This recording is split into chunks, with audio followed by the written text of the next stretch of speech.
ประกอบพิธีสวดถอนตามโบราณประเพณี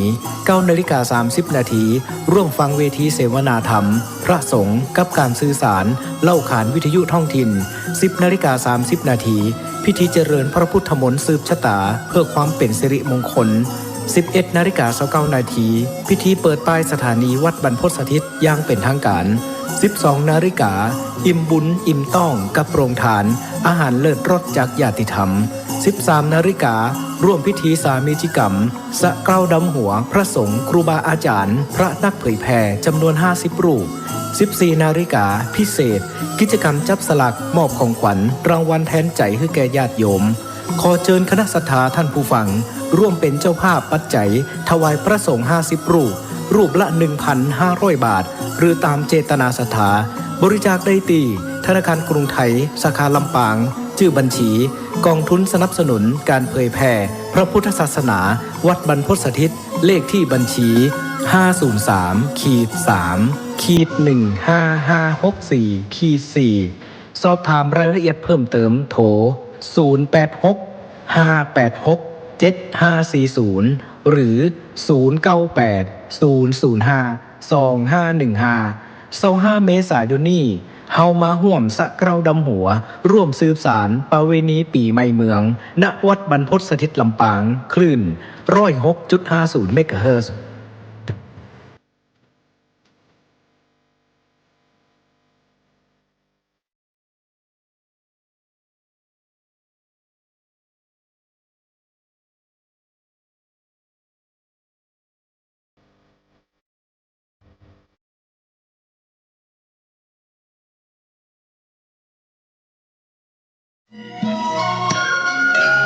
ข่าวสารเพื่อการประชาสัมพันธ์ขอเชิญร่วมงานบุญมุทิตาจิตอา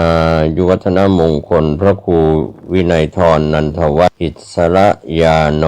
ผู้ช่วยเจ้าวาดวัดดอนตันอำเภอแม่ริมจังหวัดเชียงใหม่ฉลองสมโภชครบรอบวัดดอนตัน288 ปีรับเป็นเจ้าภาพโรงทานเจ้าภาพจตุปัจจัยทายธรรมถวายคลื่นพัฒนาคุณภาพชีวิตFM 92.25 เมกะเฮิรตซ์บริหารและจัดการโดยวัดป่าแดงมหาวิหารส่งกระจายเสียงจากเลขที่71หมู่ที่14บ้านใหม่หลังมอตำบลสุเทพอำเภอเมืองจังหวัดเชียงใหม่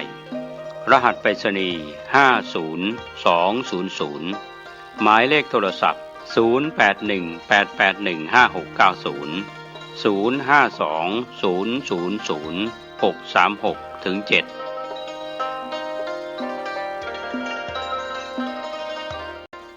เจริญสุขต่อญาติต่อโยมท่านพุทธศาสนิกชนท่านผู้ฟังทั้งหลายทุกท่านทุกคนทุกสารทิศก็มาพบกันอีกเช่นเคยเป็นปกติ ทุกวันในเวลาเดียวกันนี้และทุกวันก็สถานีวิทยุแห่งนี้อาตมาภาพตู้เจ้าวัดหนองตองทางดงจังหวัดเชียงใหม่ก็นำเอาธรรมะเอาบทสวด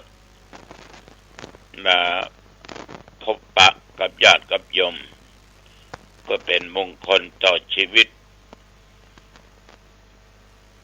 การได้สวดการได้ไหว้พระนั่นน่ะเป็นการปฏิบัติธรรมเพราะถ้าใจบ่ตั้งมั่นใจบ่เข้มแข็งจะแพ้ต่อมารตัวกิเลสความเกียจคร้านความวิริยะเอาชนะเพื่อความอดทนอดกลั้นเอาชนะเพื่อสติตัวปัญญาก็เอาชนะได้ตัวขี้คร้านนี่เอาชนะได้ทุกสิ่งทุกอย่างฉะนั้นญาติโยมเป็นการฝึกจิตฝึกใจคือต้องมั่นและเข้มแข็งไม่ยอมท้อแท้ท้อถอยไม่ยอมแพ้ยอมการ สิ่งที่ตัวเองทำหันว่ามันถูกต้องมันดีจงทำสิ่งเหล่านั้นเอาละต่อไปเอาปูจารัตนไตรัยอะระหังสัมมาสัมพุทโธภควาพุทธังภควันตังอภิวาเทมิกราบพระพุทธสวากขาโตภควตาธัมโมธัมมังนัมสสามิกราบพระธรรมสุปฏิปันโนภควโตสาวกสังโฆสังฆังนัมมามิกราบพระสงฆ์นะโมตัสสะภะคะวะโตอะระหะโตสัมมาสัมพุทธัสสะนะโมตัสสะภะคะวะโตอะระหะโตสัมมาสัมพุทธัสสะนะโมตัสสะภะคะวะโตอะระหะโตสัมมาสัมพุทธัสสะพุทธังสรณังกิพุทธังสรณังกัจฉามิตุติยัมปิธัมมังสรณังกัจฉามิตุติยัมปิสังฆังสรณังกัจฉามิตติยัมปิพุทธังสรณังกัจฉามิตติยัมปิธัมมังสรณังกัจฉามิตติยัมปิสังฆังสรณังกัจฉามิอิติปิโสภะคะวะอะระหังสัมมาสัมพุทโธวิชชาจารณะสัมปันโนสุขโตโลกวิทูอนุตตโรปุริสธัมมสารถิสัทธาเทวมนุษย์สนังพุทโธภควาติยันตุนิมิตตังอวมังคลัญญา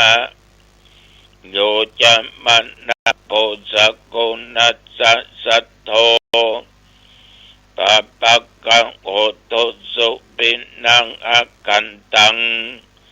พุทธานุภาเวนะวินาสเมนตุวะคาโตภะคะวะตาธัมโมสันติติโกอากาลิโกเอหิปัสสิโกโอปัญญิโกปัจจัตตังเวทิตโพวินยูหิ